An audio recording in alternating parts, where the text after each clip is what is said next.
Hey everybody, and welcome to the show. Today, Cadie and I invited a total stranger into the studio, and now she's a new friend, and we want you to get to know her too. We're going to talk about why it's important and never too late to get a grip on your business and easy ways to learn how to do that.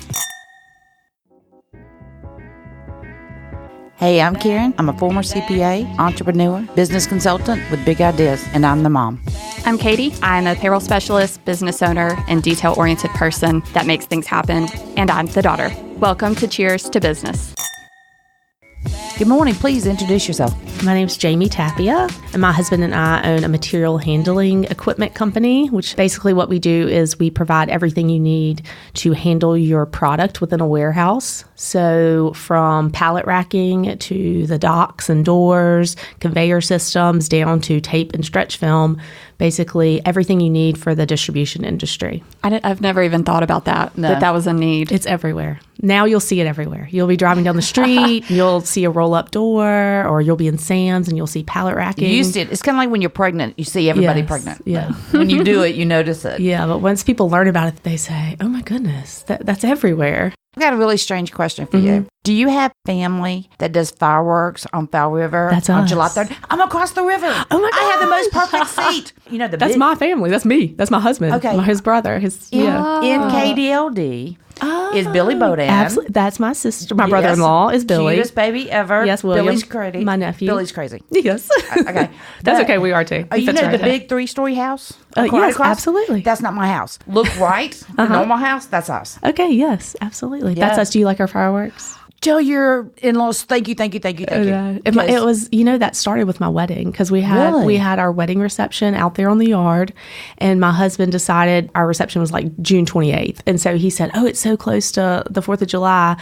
Could we shoot fireworks? And so they looked into getting professional grade fireworks. And then here's the better part. You know who shoots the fireworks? Who? Little known fact. Our priest. Oh my God. That's Okay, so cool. So Father Stephen Frizzell, who is my child's godfather, married us, brought me into the Catholic Church. He is also a fireworks enthusiast, for lack of a better word. People might call it a pyromaniac. Yes. Imagine. Well, get this. The first year, we've been down there 5 years this December. And the first year, we had gone away for the holiday. We came back, and that's all we heard. We saw the yard because we took a boat ride. And what did we miss? Okay, well, you got to come over to the real party. Oh. We got to get you off the river. I don't know what I'm going to do with all those people come to my house to watch it. But I mean, and then all the neighbors come out. Just leave the door unlocked. I'll host at your house. You host, and I'm going over there because we were all talking about it at KDLD and Sarah Jarinka, and she said, "Well, I get to go to the party," and I went, "Well, now I get to go to the party." Yeah, you've been invited. You've been Well, invited. you are no Thank longer you. a stranger, and we're no longer a stranger. Yeah. If Johnny decides here to we air go. this, Here we go. Do not come there. It's too crowded. It's secret is out. No. This is literally my husband's dream. If you have a boat on July 3rd at 8:00, there are fireworks in Fall River, and you can basically be anywhere Yes. within Fall River and see a really great fireworks show. And my house is directly across the river. from it. And they are shot by a Catholic priest. It's I so love cool. it. So very cool. So mobile. For lack of a better way to explain it, we're in the warehouse business, and my husband has been in this business for 20 years, and he is an amazing salesperson, just a natural-born salesman. That's a God-given talent. We have found out. He has it in every sense of the word. I hear him talking to his customers on the phone. I think he's talking to his friends, and I say, "Who are you talking to, a buddy?" "Oh no, it's this guy I met yesterday that I'm doing business with," and he's very talented. And so he wanted to go out on his own, and I started having babies 4 years ago, and so there I sat at home with a little bitty newborn baby, and he said, "Do you want to stay home and be a stay-at-home mom?" And I did. And at that time, I was working in the shipping business, and so he said, "Well, let's start our own business." And so, What a leap of faith. yes, so I had a newborn baby, and I would, while she napped, I took QuickBooks tutorials, and I took every YouTube tutorial I could take about how to start business, as far as just basics, like getting my FEIN, like setting up my tax account. People don't know that you only have 45 days to get that privilege tax. Yes. With the state of Alabama, you're going to get a penalty. Now, what's your background? Oh my goodness. Okay, so not this. At heart, I am a reader and a writer, and so English is my background. Okay. And then I did, like most people wanted to do, I thought I wanted to be a writer or an English teacher, and so I went around the world trying to do that. I was a freelance writer for Lanyap way back when. Really? I wrote for Mobile Bay Monthly way back when, and then I waited tables like a lot of people do when they want to be a writer, and then I landed in the shipping business, working for a company that shipped American hardwoods to Asia, and that's where I really learned that probably I should have pursued business. And I was doing business development for them, and I really loved that. And I started getting more business knowledge, but no formal training. And so then my husband says, do you want to do this with me? And the plan is that he will be sales and I will be money. And that is where we are right now. And we've had a lot of success in 4 years. How long have you been at the container yard? And I just joined the container yard. Tell us the benefits that you reaped from this and what's the next step for you? The reason why we came here was I was working in my office. And so for 4 years, I was a nap time worker. You mean at home? At home. Oh, that's rough. So my home office. And so I have my 4-year-old daughter. I taught myself. We started the business. She's a little baby. She goes to Mom's Day Out. I work during Mom's Day Out. Y'all know this drill. And then I have a second baby. So he is now 11 months old. And so then I have a toddler and an infant at home. And I'm still just... Exhausting. Right. And I also have an 18-year-old stepson who, I don't even like to use the word step, who's in our home. So I have a senior at McGill Tulane. He's now in college. All this is going on, and all this time we're building this business, and it's getting bigger and bigger, and it's really a viable thing. And so I'm trying to piece together times to work. And you can't tell a 4-year-old mommy's working because she doesn't even understand that concept. And so we got to a point to where we had a volume of business and a level of business and the numbers, the amount of money that I'm dealing with, I needed to focus. And so we wanted office space, but we need a very specific space. And we really wanted it close to our warehouse. And so the idea was we were going to get a modular office. And I was going to be in a job site trailer. And we started looking into the permitting of that. And that is a really difficult thing to do in the city. And so there's a lot about permitting. It's difficult. It's a sensitive subject with Karen. We don't address it. I built a building. Right. Oh, yes. Yes. Well, Okay. my family members doing that too. So I knew Johnny. I've known Johnny forever. I knew Stacy. And so I'd been following their progress. And so one day I was just like, I'm going to go down there and I'm going to look around and I'm going to figure out if I could get a space outside of home. And that was a really big leap for me because it meant that I was going to have to get childcare for my infant. And it meant that everything was going to change. The whole dynamic was going to change. And so I came down here and I immediately knew it was the right thing. We have a private office space here. And I say that we have a private office space here because we're a husband and wife business team, and sometimes we don't speak exactly like coworkers to each other. Kind of like a mother-daughter. Yes, exactly. And it's not the flirtation or anything we have to worry about. It's us cussing each other out. And so we have a door that we can shut. And I love it here. It's wonderful. The environment is great. Everyone is friendly and nice. There's such a wide variety of the type of people here. That's how I got pulled in to talk to you ladies. Yeah. It's been wonderful. I also am so much more productive here. I now can come here from 9 to 3 or 9 to 4, however we work it out. And I usually am here Tuesday, Wednesday, and Thursdays, and maybe part of Friday. I play stay-at-home mom on Monday. That's awesome. And I that way, that whole day I dedicate to being stay-at-home mom again. And then when I'm here, I'm working, and I get so much done. See, that's why I did it. Katie's growing, so I really don't have, and I'm so loud. Mm-hmm. She was using a computer at Payroll Vault at my office. Right. Well, then I hired. She I don't have anywhere to She sit. came into work one day, and there's this new person just sitting at her computer. I was like, Mom, you've been pushed out. I know, and I don't want to. I mean, I love my husband, but he's there, and I don't. He wants to talk, and I'm trying to work, and I'm a yardie now, and I'm proud to be. You'll love it. And I just love, modern day work environment. To me, this is so fun that everyone has different places that they work. I think it's great that is. traditional office setting may be kind of not as prominent as it used to be. Yeah. I've worked in that office setting, and people are really unhappy in those hate it. settings. They feel very trapped and locked cubicle down. life. Yeah, and there's a lot of wasted time too. Cubicles are like pantyhose. Yeah. Like, I really think so.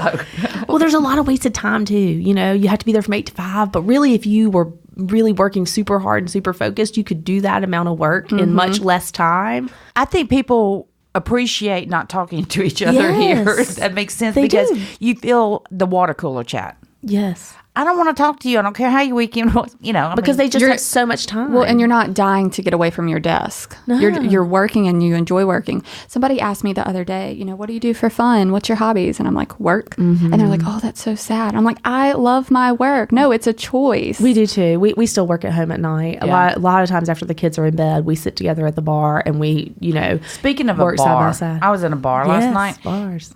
Really? It's her Wednesday night. It's Let me guess. What bar do you go to? Pelican Reef. I knew it. So we were at the Reef last night, and I was talking to somebody that had been on the show before, and somebody next to me goes, "You sold your business?" I said, "Yeah, last May." I said, "You didn't know?" He said, "Well, you always talk about work. I don't see you retired." I said, "Because that's what I enjoy, business." Yes, we say, my husband Hayes, he says he will never retire, and that is a fact. I will never. The man loves to work. Yes. He was actually the first person I ever saw who got up in the morning just so thrilled to work and enjoyed his work. I'm having fun now because I'm doing what I want to do, not what I have to That's do. how I am. It's the first time in my whole life. When When I went to college back when it was like the liberal arts degree phase, people got psychology degrees and English degrees and then they history worked at degrees. Radio Shack. Right. And so now I think that college is wonderful for some people, but we have a subcontractor, who is a welder who makes multiple six figures. My 2 years brother in and a I row. own a fab shop. If any welders out there, we need 2 welders and a manual machinist, not a computer machinist. You can't find a good now, welder. We can't find them. I tigged for the first time. We actually make parts, Caterpillar, Detroit, John Deere, and that is an art. I am so appreciative of people who have a trade. You squirreled. I'm trying to get you back to what you're doing. Oh, yeah. Okay. Besides, playing with welding machines, because that's so much safe. fun. It's so much fun. So without that traditional business, Thank you. Yeah, without the traditional business degree, and I don't have all that. You're the perfect person who I'm looking for now. I find myself in meetings with the bank lately, and there we are sitting with, a vice president of commercial lending. We're having lunch with him, and they talk to me because they assume because of what I'm doing that I have a business background, and they are using terminology and talking to me about, leveraging this and blah, blah, blah, blah, blah, blah, blah. And I just will look directly at them and say, I don't know what I'm doing. And they think I'm joking. Yeah. They think it's like I'm playing coy with them. And I say, no, really, I don't know what I'm doing. And so I find myself saying that to people all the time. And it doesn't feel good, that I'm faking it until I'm making it. And so yesterday I mentioned it to my friend Lindsay Stiegler, another really successful businesswoman over at Soiree Signatures. And she mentioned the SBA Emerging Leaders. Yeah, so the Mobile Chamber is hosting, it's a national program through the SBA, the Small Business Administration, and it's called Emerging Leaders. And it's basically like getting a street version of an MBA. I know. It's 7 months long, I believe 7 months, and we go through financing, marketing, getting funding, every single aspect of a business you can imagine, we cover it. And throughout those 7 months, we're developing a business plan, a growth plan for the next 3 years. And we just gave our final presentations. We graduate with the next 7 days. Really excited. But the people that we got to meet, and the more I feel like you meet people in business who are doing what you're doing, maybe it doesn't even have to be the same industry, the knowledge that we all have and can share with each other, it's priceless. And I've been a coach on there and part of the final presentation on the panels for the last 3 years. And watching people now, there were people on the panel that were students 2 years ago. They've grown so much. And Danette Richards over there, she just does a fantastic job. At the chamber. Yeah. And then what you're doing with Mastery Network, it's almost similar as far as here's how to run a business. Yeah. And, I'm doing it a couple of different ways. And people, it can be licensed to advisors all over the country. So it's 24 courses. It comes out once a month. Like in the first course. It's web-based, right? It is web-based. But it's interactive. Like in the first course, I'm going to show it free here at the Container Yard on the 24th at 11:30 and 4:30. And in the first course is, do you need a business plan? Why? How to mind map, cash flow, and budgeting 101. The second one is what kind of entity. There's how do I pay myself? How do you build a culture? How do you tax plan? How? Everything in business, but it's only once a month. So the ideas that I had was you can get it all by yourself, do it at your own pace. We have an LMS system that just came out. So the people who signed up with me already are going to get an invitation to join. That way I can watch their progress. or people can come. I'm going to hold a class. I only want 5 people in each class because it's too much, and for conversation so people can get their questions answered. And so that'll be once a month. And then somebody else said, I want 1 hour with you, which I take as a huge compliment. But they want 1 hour. They want to take the class with me, but they want 1 hour. Somebody else said, I want to do it on my own, but I want 1 hour with you. See, I think that's so great to offer it to people, because the way we did it, like I said, we just dove off of a cliff. And you don't know what you don't know, and that's what's going to bite you in the ass every time. Well, I just got approached by a banker that him and I are in a networking group together, and he said, hey, I've got a referral for you. This guy has a construction business. He needs to be on a W-2 for, something with the bank. My first question, is he a sole proprietor? And he said, yes. I said, he can't be on a W-2. He can't be on a W-2. I know. And that's one of the most common mistakes I hear, especially when they've got staff on payroll. So then they're getting with their accountant or CPA. Please do. Please. And this is real important, because I'm going to direct everybody that takes this from me, because I'm going to direct them back to their CPA. I am not their CPA. I'm not a CPA anymore. Can we touch on, I know it's kind of a tangent, but can we touch on what you said the other day about somebody was complaining about their not hearing from their CPA? Oh, I think that's pretty common. It was at Emerging Leaders.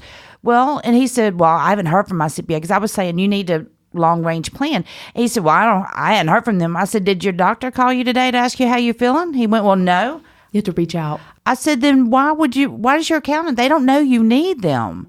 If you need them, call up. Take them to lunch, get an appointment. If they bring you value, be willing to pay for it, and go let them help you. You'll save money in the long run. And I think sometimes when people are going off into this for the first time themselves, they're intimidated, especially if they don't have all of that knowledge. You don't know what you don't know. And I think what happens in a lot of situations when people are conveying information is they use jargon and the terminology. Right. You have two different kinds. Yeah. To me, you have two different kinds. And there's somebody related to me who does this, is that they talk in the jargon.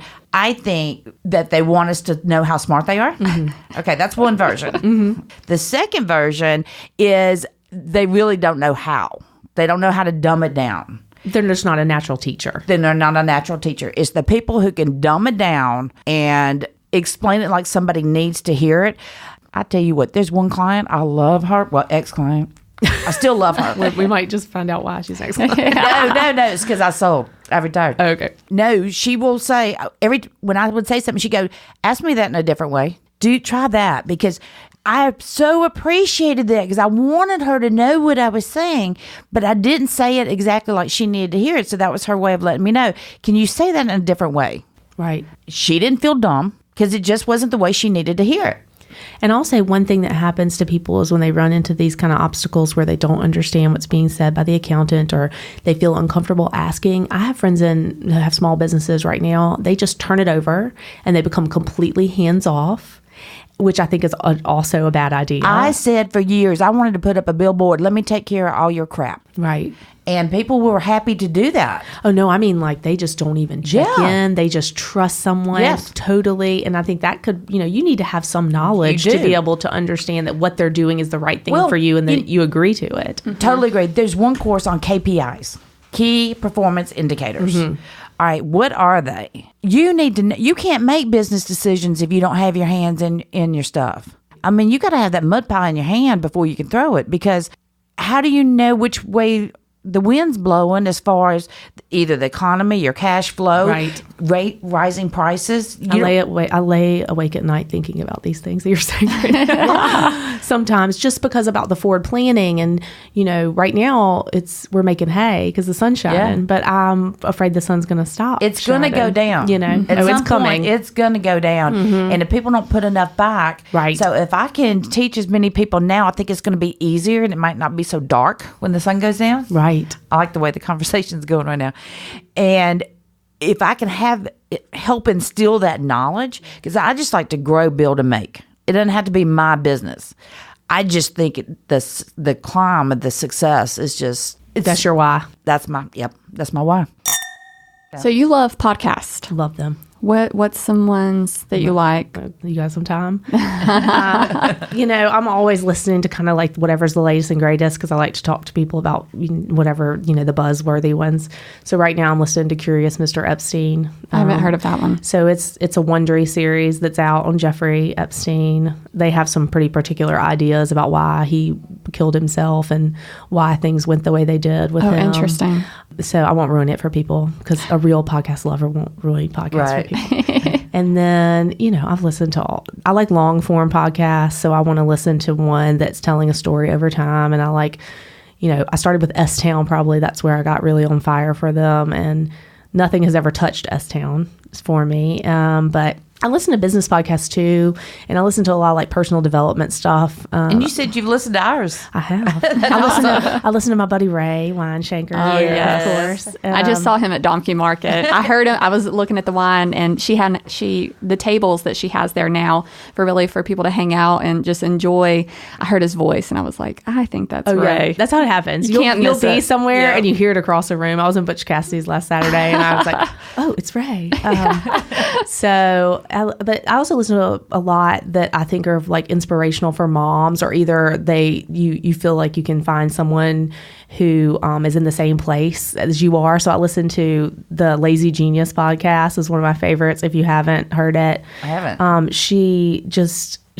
Her tagline is to be a genius about things that matter and lazy about things that don't. See, I always said I'm efficient, not lazy. Right. Well, and that's what she does. She teaches you how to like put in processes and systems in your like day-to-day life with kids and running the house that make things so much easier without like trying to be a super mom and plan out a month of food, at a time. She's not like that. She's like, That reminds me when we got to interview Nanny Connie, and she just brings it all down to wheel. Oh, I love her. She was amazing.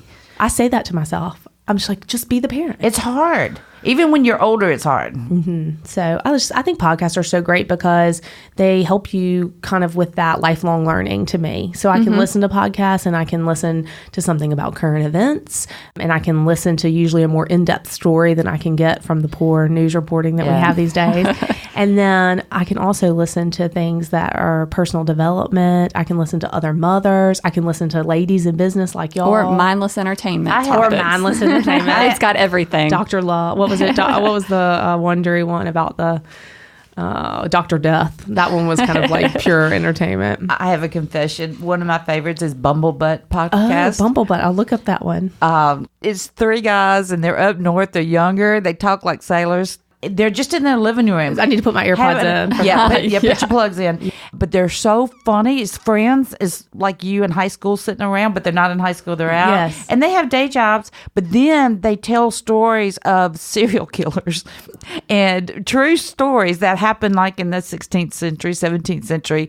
And I don't know. It's long, so I usually make sure I'm driving when I do it. And isn't it a great way to pass time when you have something like doing the laundry or driving or I also use it for that. Yeah. I love it. And they can teach you things, like you said, the business or the self-development. And I think that's the biggest thing for people who are venturing out new into business that don't have that background, or even if you do, or if you're thinking about starting a business, information is out there for you to start learning. Absolutely. Whether it's through Mastery Network, Emerging Leaders, the Chamber, podcasting, the information is out there, and connect with people. Over the years, I was asked so many times, is there a class I can learn how to be in business? Can you teach me how to be in business?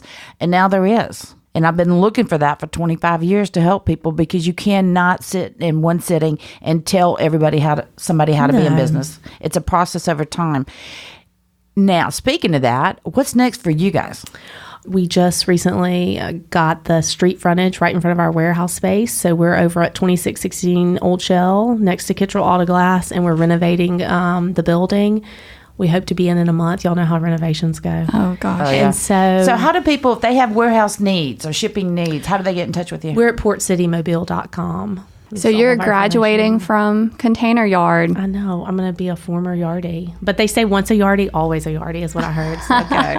Since I'm a new yardie, it's kind of like the circle of life. Oh my God. Are you going to take my office? No, I'm not going to do an office yet. Okay. I'm not, but I do need a seat for my ass. So that's what I'm thinking.